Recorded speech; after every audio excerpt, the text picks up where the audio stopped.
Don't worry, I'll let you speak, okay? Hold on. All right, hold on. Hi guys. Marvin and Kira coming to you once again. How's everybody doing out there? Hold on, I'm talking this. I will, okay? Just hold on. Um, Back again for another comic review, guys. I hope you enjoyed my comic review special where I reviewed the first volume of Aspen Comics, Legend of the Shadow Clan. Very good. I do highly recommend it. Um, yes, okay, I will. I have a special friend here. He's dying to say hi to everybody. So please, oh, okay. Yeah, I know you gotta get lifted. Hold on. Here we go. Say hi. Me back, monster back.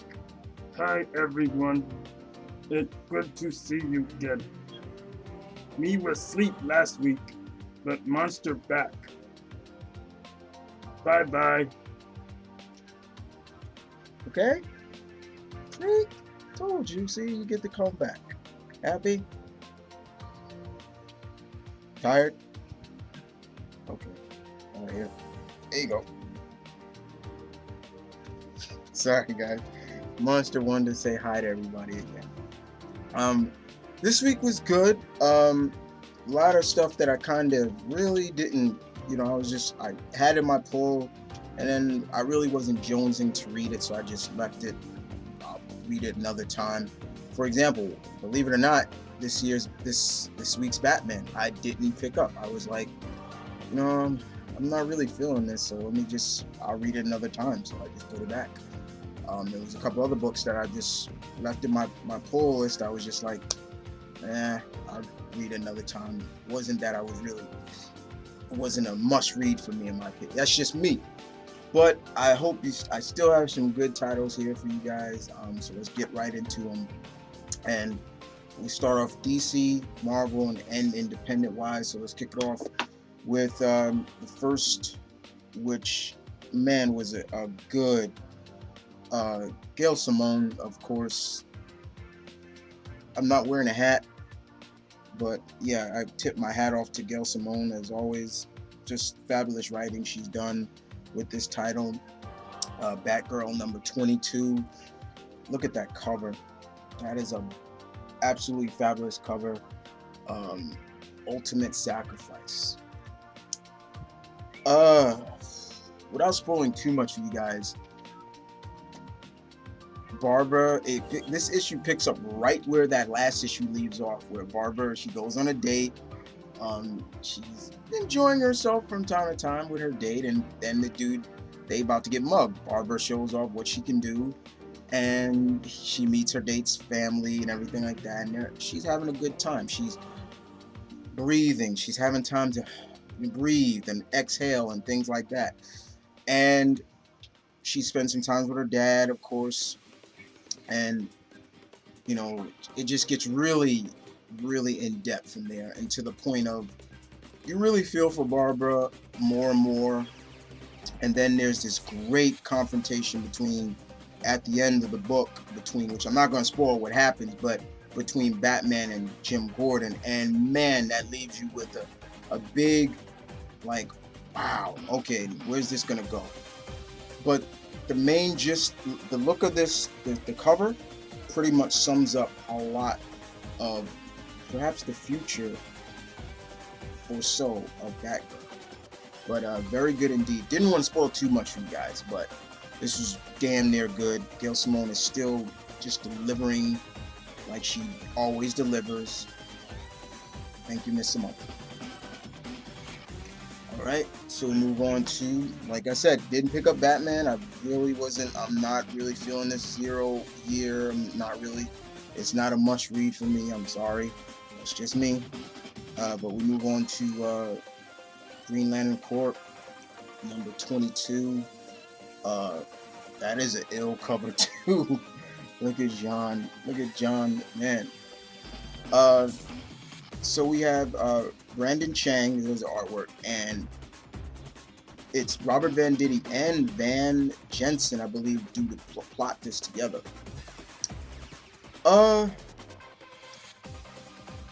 basis of this is pretty much simply put, John is dealing with some of the new recruits now. He's got his hands now with the new recruits. But also the main plot of it is trying to figure out what happened. Why is everybody's, the power of the Green Lantern, even in this, even the Star Sapphires, powers are going wonky now. They're turning off by, and it's getting really, really, really interesting indeed. And still, Fatality and all of them are still dealing with those shape-shifting aliens that they were dealing with in the last issue. And that's mainly the main gist of it. John gets to hear from Kilowog that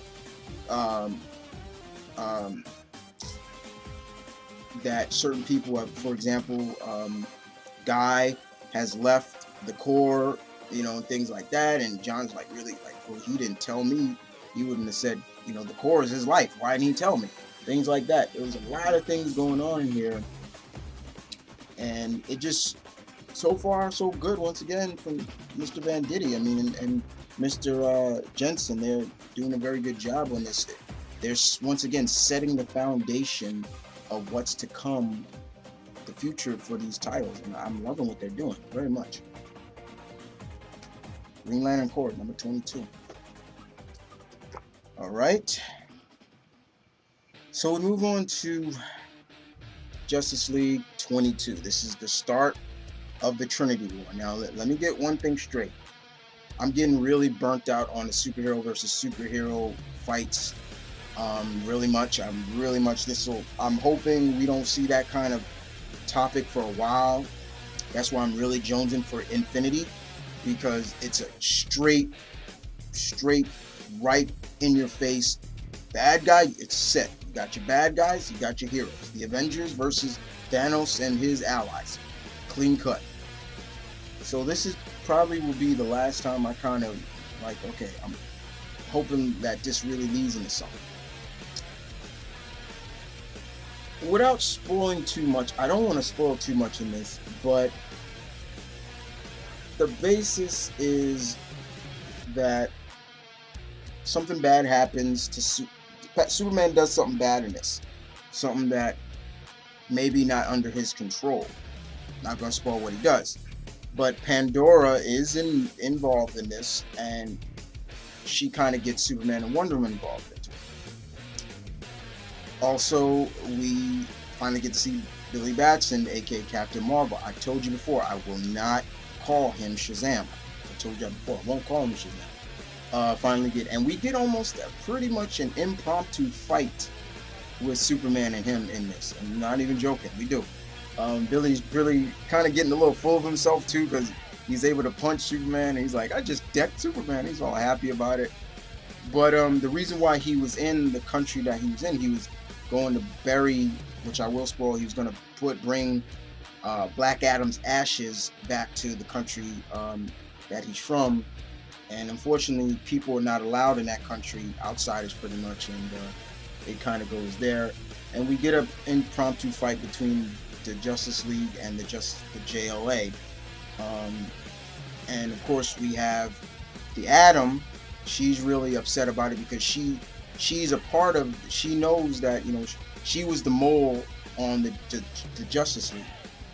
She's the mole, and she's really upset about it. Like, and a lot of other members of the team, even the JLA, are like, why are we fighting the Justice League? They're the good guys. I don't like this. Things like that. But I'm not going to spoil everything in it. It was good, but I'm just hoping it's just not your stereotypical, oh, we just need to put hero versus hero to fight each other, okay?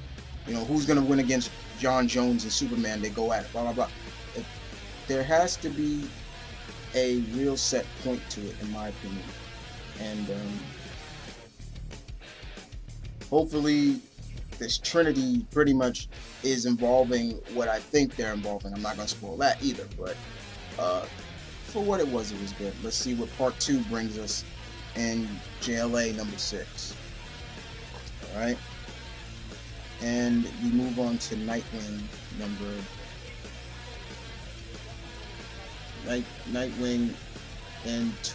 Nightwing 22. against the man who murdered his parents. Kyle Higgins does the writing,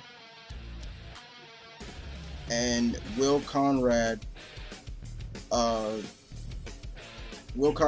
the artwork. I'm glad he's on it better.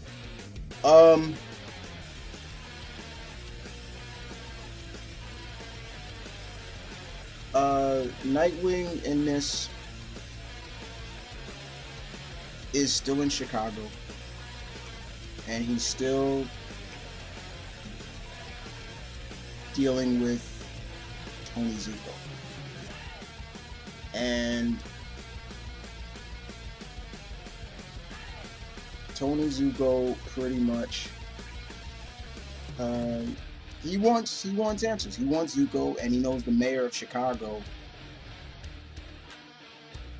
okay, is keeping him safe, keeping Zuko safe. And Nightwing wants Zuko back. He wants him, and he knows the mayor. He even says it right here. There's even a competition between him and the mayor of Chicago. And he's just like, look, you see him right here talking to the mayor, and he's like, look, I know you're hiding Zuko. I want him, and I'll leave. In the DC, in this universe now, in the 52, Chicago has outlawed vigilantism. Nobody with a mask is allowed there. They'll be shot on sight. And as long as the mayor still holds Zuko, he's going to stay there. But then in perhaps we have the prankster who's dishing out his own justice in terms of basically, in a sense, he's going to dish out all the dirty secrets that the mayor of Chicago has. And he's playing for keeps too. And Dick kind of feels that a lot of stuff that the prankster is doing is his fault. But all in all, Dick knows that the mayor is hiding Zuko and he wants him. That's the main gist of this.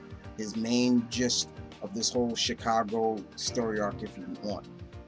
But it leaves on a cliffhanger, and it leaves you wondering, okay, what's the prankster's next move in this? Yeah. All right. And we move on to issue number 2 of Superman Unchained. Scott Snyder, Jim Lee, with Scott Williams and Dustin Nugent, actually. That cover kind of sums up a lot. It's not just false advertising. This was good. This was pretty good. This was good. Just the pace is still moving along pretty well. All right. So we left off on that last issue where we know that Lois Lane's dad is involved in a lot of things that's going on. And Superman is in, where is he again? First, he was in Dubai, and he's dealing with this robot that it was knocking over the world's tallest building. He saves it, then he goes to Batman. Batman does make an appearance in here, and Batman's wearing a suit that seems to be able to, even Superman can't detect where he's even using all his different visions. And Superman is kind of impressed, but Batman says, I was working on this suit before we even met Clark. But Clark is there pretty much to get some information on, the last issue, some of the evidence that he gave to Batman, then Batman gave to Cyborg to see where it was going on. And from there, that's when we get a confrontation between Clark, Supes, and General Lane. And I'm going to end it right there because there's some more stuff I don't want to spoil, but the plot still thickens. It gets getting good. I do enjoy it very much. Scott Snyder still is, the plot still thickening, and it's keeping you invested pretty much. There's some surprises here that I'm not going to spoil. Try not to spoil too much, guys, but Superman Unchained number 2. Good stuff. All right. And that was all the DC, so we move on to Marvel. Astonishing X-Men number 64. First of all, I'm gonna miss this title when it ends. It's Astonishing X-Men. It will be coming to an end at issue number 68. I just saw the solicitations, and yeah, 68 will be the last issue. But yeah, look who's on the cover: Mystique, and a frozen Statue of Liberty in the back, and I guess the frozen Wolverine. All right, Margaret Liu still does a good job writing this, and we got Gabriel Hernandez Walta. I hope I'm pronouncing the last name. Does the artwork. This now really gets in depth into what's happening to Bobby. It has something to do with what happened in that last big arc that was going on with, which I didn't really care for, but it also has something to do with Dark Beast. Yes, I'm not going to spoil what he does, but yes. And Bobby is just making the eastern seaboard a frozen tundra. This just shows you how dangerous Bobby can be if he was a bad guy and things like that. Mystique is involved in it as well, and Thor is involved in this, and he knows something is wrong. So when you get Thor involved, it's like, okay, Thor knows something's wrong. Just a lot of stuff that goes on there. Bobby even pays a visit to his dad in this, and it's just like, just very, very, very, just intense. And the team wants to know what they can do for their comrade. What they're going to do if, do they have to resort to taking him out if that's necessary? But it ends kind of, the next issue will be the conclusion of this. It ends with this Miss Raven Darkholm getting something, let's just say, just something bad just happens. And it was good, and Margaret Liu does a good job writing it. Astonishing X-Men 64. Okay, then we move on to Daredevil. 28. Magic Wade. I've always said it. Mark Magic Wade. This guy just writes he's just doing a great job with Daredevil. The cover is yeah, I beat Daredevil. This was a really interesting issue. Basically, Matt he's still visiting, he's still visiting Foggy, while Foggy is going through his chemotherapy for his cancer, and the chemicals that they're using on him are so pungent to Matt's super enhanced smell. He can't even stay in the room where Foggy is first, until he has to go run out to the bathroom to throw up because it's so pungent. But the gist of this is really Matt, he still has to look for someone to replace Foggy while Foggy's dealing with, in the hospital. He needs somebody who has experience with law and things like that to deal with the workload that Foggy does. And he gets an unexpected guest by somebody from his past, especially his childhood, and particularly, supposedly, the person that bullied him, the person that named him Daredevil as a kid. And Matt's all like, okay, what the hell are you doing here? What do you want? Everything like that. And this old friend of his is in some trouble, and he needs Matt's help. Now Matt he helps people be able to counsel themselves in court. That's what he does now, so they can be their own lawyer. And it gets really in depth from there, really does. And it ends on a bang, and I'm literally talking a bang. Not even going to spoil that at all, but not a lot of action, but a lot of dialogue, a lot of flashbacks of Matt's childhood and his dad and everybody like that. But the dialogue was so good, You won't even just be like, man, where's some action? Just give me some action. No, Mr. Wade does a good job just entertaining you with just dialogue. And Javier Rodriguez's artwork was pretty decent, pretty good.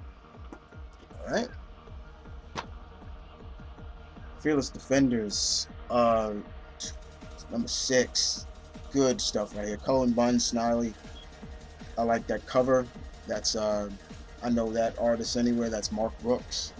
I know that artist. I love Mark Brooks. This picks up right where the last issue left off.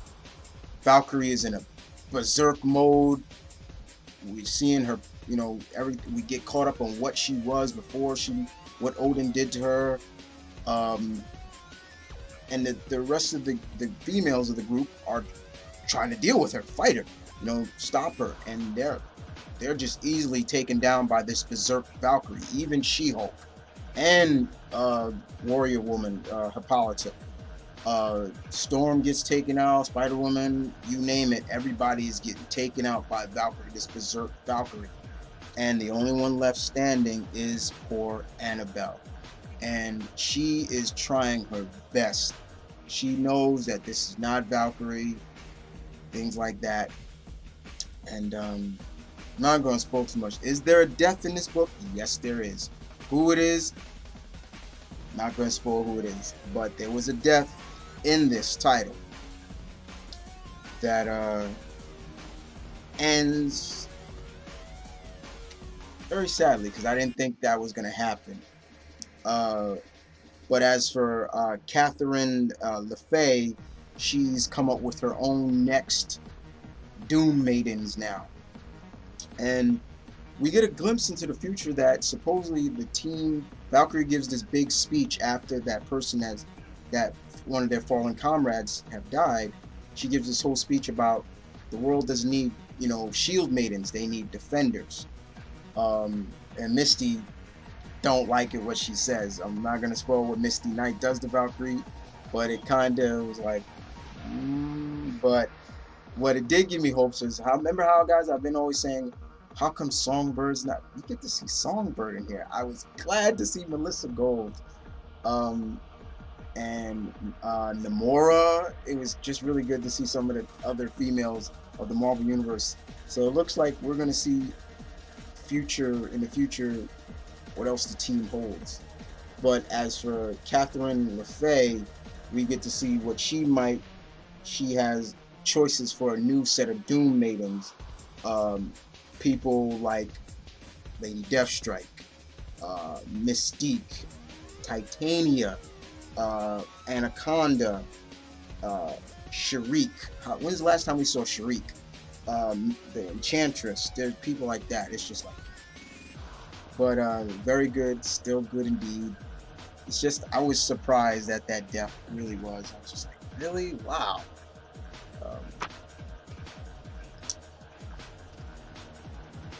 Indestructible Hulk, number 10, the Mark Waid book.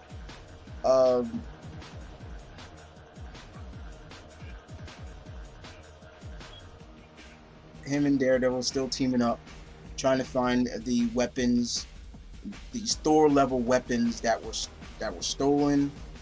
And since Daredevil's a good tracker, he can recognize the sound that the gun makes. Him and Hulk go on to find it. Now, one of the people that stole the weapons gave it to their benefactor, and that benefactor was none other than Baron Zemo. Yes, Baron Zemo. And it's up to the Hulk and Daredevil to bring Baron Zemo in. I love how Hulk was like, Devil Man is Hulk's friend and everything like that. It was really funny. Very action-packed. The weapon that this Thor-like weapon, that Thor level weapon, they call it Thor level because it's that powerful. Can do some damage even to the Hulk. And we also get more in depth into why Daredevil is Hulk's lawyer, and I'm gonna read that to you as well. this is what I will spoil for you. Basically, Bruce, as he always writes in his diary, you know, he tells people, he says, "This is the deal. The deal is this: Shield provides me with lab resources, and they can use the Hulk. But Daredevil, aka lawyer Matt Murdock, my lawyer Matt Murdock, is my failsafe. I have him as a retainer because I've given him a secret deposition that's my insurance. Hill knows that if Shield crosses me, Matt Murdock makes it public and turns this entire country upside down in a cataclysm that will bring the government, U.S. government, to its knees. So why do I have the feeling basically that my day in court is coming soon?" So basically, in a sense, that's the deal now. Now we kind of get a gist of the deal, the whole deal, and what Matt Murdock is to Bruce, not just his lawyer. If Shield betrays Bruce Banner, he goes public with everything. Matt will go public with everything. So it's like, in kind of way, he's kind of blackmailing Shield. But as long as they do right by him, it won't happen. But good storytelling, good action. It was good to see Baron Zemo. We got a really good in-depth fight between Baron Zemo and Daredevil, which was cool. Very good stuff. Indestructible Hulk, what is that? Number 10. Sorry. Superior Spider-Man, number 13. Dan Slott, Camilico. This is the end of the Slayer and Slain story arc, the No Escape Part 3.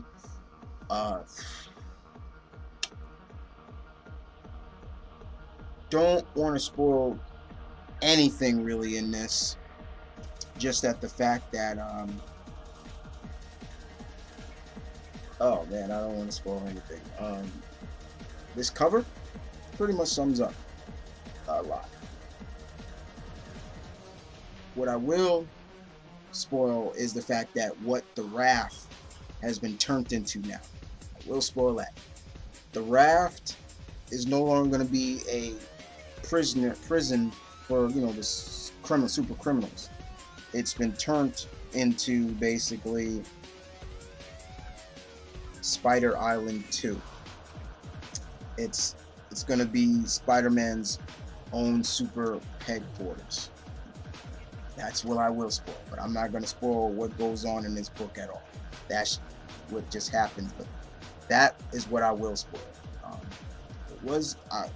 Say what you want about this book, but it keeps you invested no matter what. You may not like it, and trust me guys, believe me when I say I don't like the fact that my boy Spider-Man, this is not Spider-Man, this is Doc Ock in his body, but I cannot deny that what Dan Slott is doing is good writing, and it's got me invested. It's getting the rise out of me that I guess he was looking for. What more can I say? I'm sorry. Alright. Now we move on to independent. Everything else is independent. And we'll go with Mega Man number 27. This is part 10. 2 more issues to go for the Worlds Collide story of Archie Comics. Yeah. Nice cover. Alright. The last issue left off with a big cliffhanger. Dr. Robotnik, Eggman, tossed somebody very important to Mega Man. Somebody very important to Mega Man is falling to that person's death. And Mega Man can't get to that person in time. And he's pleading with somebody, all the allies, and Sonic and their allies. He's pleading, somebody please help. Somebody get there. Sonic can't get there. And unfortunately, they get an assist by somebody who was kind of surprising.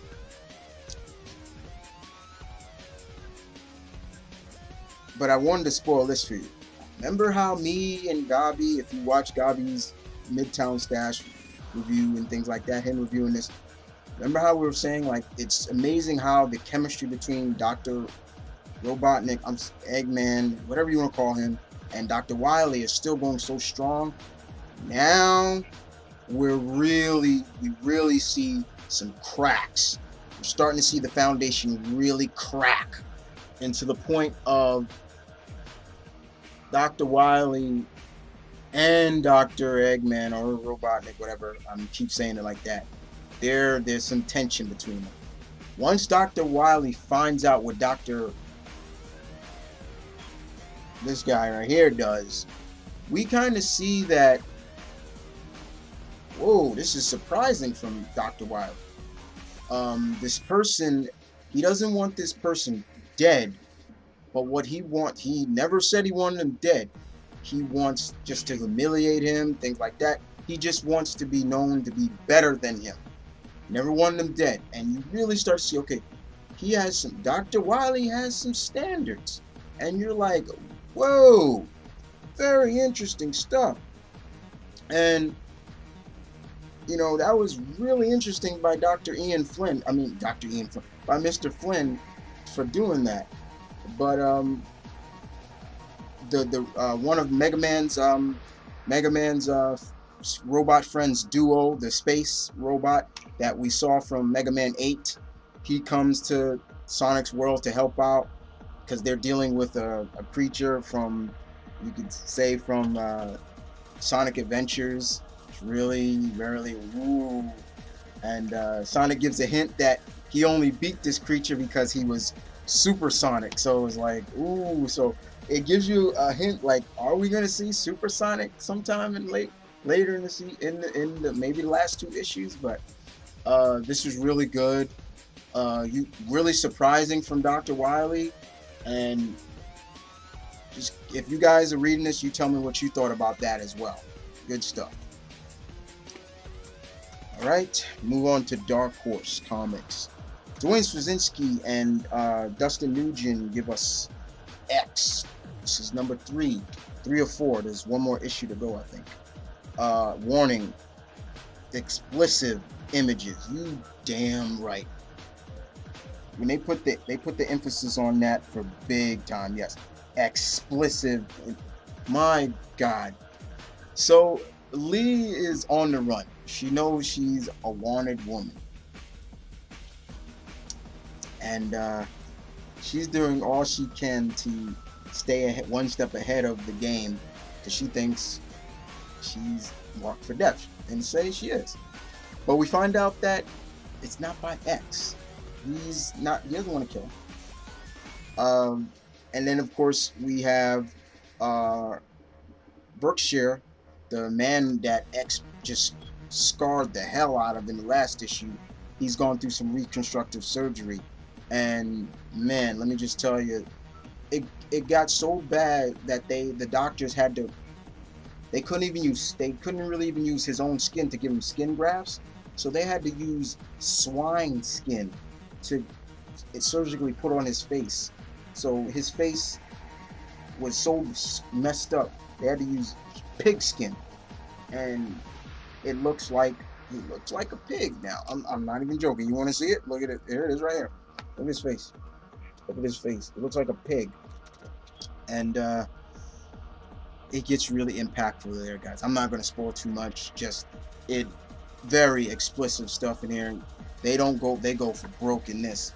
X ain't holding back, but the next issue, it ends on a cliffhanger, and the next issue basically tells us right there, we're going to get a showdown between X and Berkshire.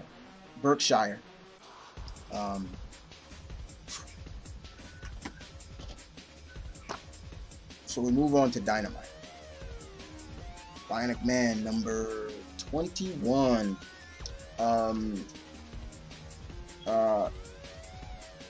Aaron Gillespie and Ed Tadito still does Ed Tadito does the artwork, and Aaron Gibbs, he still does the writing.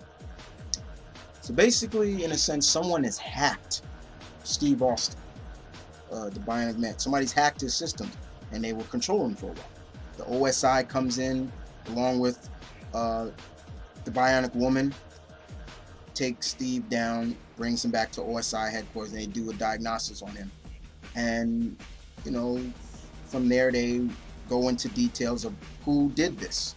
And they track down that person, as well as track down some things that Steve wanted to know about, things like that. And that's the main gist of this. You know, somebody's finally been able to hack, Steve's system, and supposed to be his system is impregnable. Nobody's been able to really hack it. But it ends kind of funny because the person that hacked it is also going to be, quote unquote, Steve's new partner. So it's like, what the hell? Like, it just leaves you on that. But it was just a fun read, pretty much. That's all it is. All right. And we'll move on to Brian Bricelli and Ronan Click's Black Bat #3. I love that cover. This is I chose the I love the Billy Tan cover. It's the best. Man, that is just epic. Look at that cover. That's just beautiful. So in this issue, Black Bat is still on the road of trying to bring down the mob that, you know, occupy the city, and trying to find this bomb that this character has. The police force are still on the routine of trying to catch him. Sorry about that. They still want to catch him and bring him into justice because he is a vigilante. He is breaking the law, things like that. But pretty much that's the main gist of it. It ends with like, like Black Bat is caught between a needle and a haystack, and it just makes you wonder, okay, how's he gonna get out of this? Don't want to spoil too much, but still very good storytelling by Brian Marcello, and it's fun, very fun.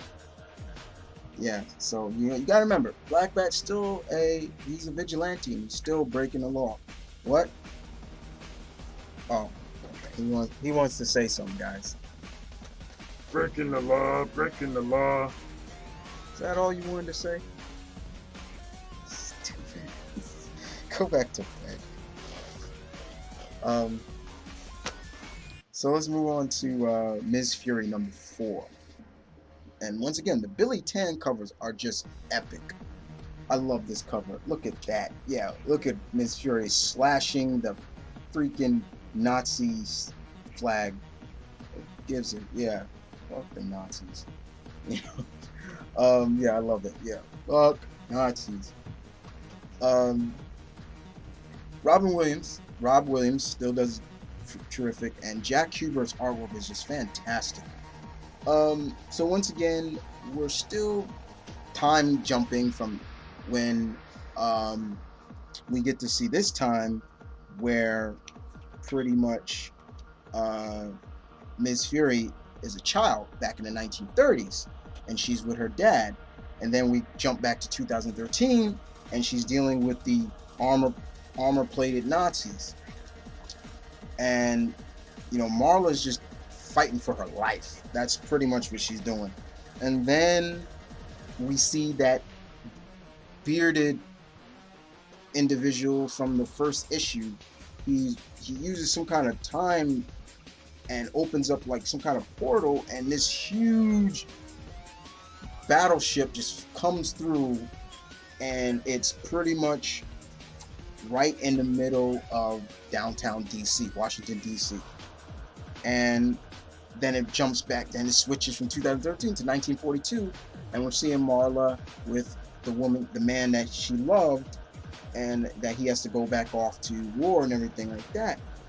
And it's still good storytelling, but it's just like, okay, it's still to the point, it's like, okay, where is this leading? And then that's where some of the plot thickens, but some of the truth starts coming out, that maybe the old man that she's been seeing throughout the past issues is not the enemy, and he has information about what she needs to know, especially about the people that she's working for.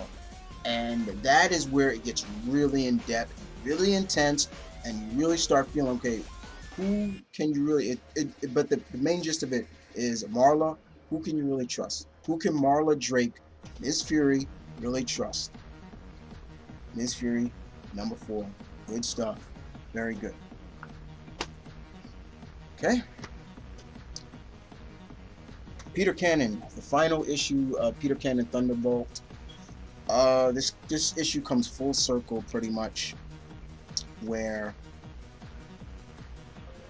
pretty much Peter reinvents himself again. Everything that had happened in the past 9 issues comes full circle. And that's all I really want to say about it. It was a good read. I'm not gonna lie, it was a good read.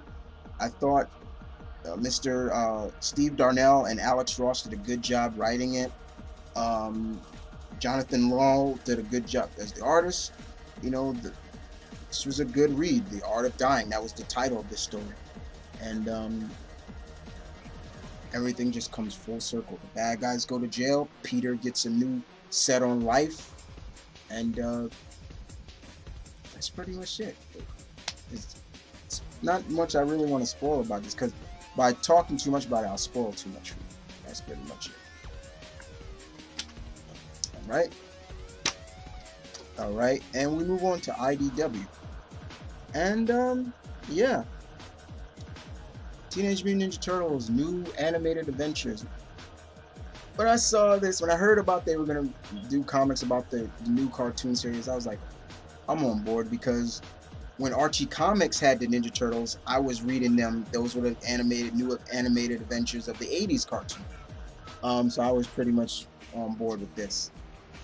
Kevin, the story is written by Kevin by Burley. I hope I'm saying the name right. And artwork is done by Dario Berzula. I hope I'm saying that name. I'm probably butchering the name. This just felt like the animated series that's on now on Nickelodeon, which I do love. I like the series. I don't know about everybody else, but I do love the series. I'm not saying I like every Turtles, even though I'm a Turtle mark, but there have been some Turtle stuff I don't like.